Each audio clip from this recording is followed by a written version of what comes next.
إن الحمد لله نحمده ونستعينه ونستغفره ونؤمن به ونتوكل عليه ونعوذ بالله من شرور أنفسنا ومن سيئات أعمالنا من يهده الله فلا مضل له ومن يضلله فلا هادي له وأشهد أن لا إله إلا الله وحده لا شريك له وأشهد أن محمدا عبده ورسوله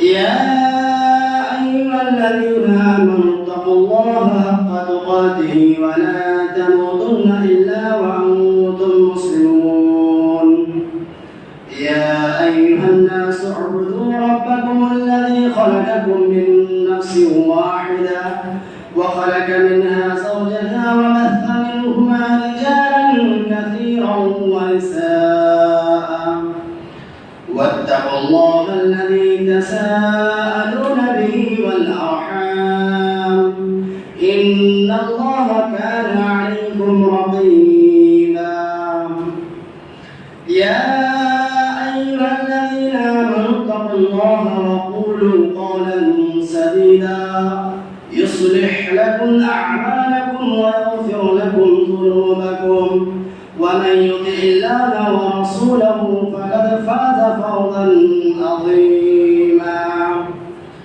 أما بعد فإن خير الحديث كتاب الله وخير الهدي هدي محمد صلى الله عليه وسلم وشر الأمور محدثاتها وكل محدثة بدعة وكل بدعة ضلالة وكل ضلالة في النار أعوذ بالله من الشيطان الرجيم بسم الله الرحمن الرحيم وانكحوا ما تاب لكم من النساء مثنى وثلاثا ورباع فإن خفتم ألا تعدلوا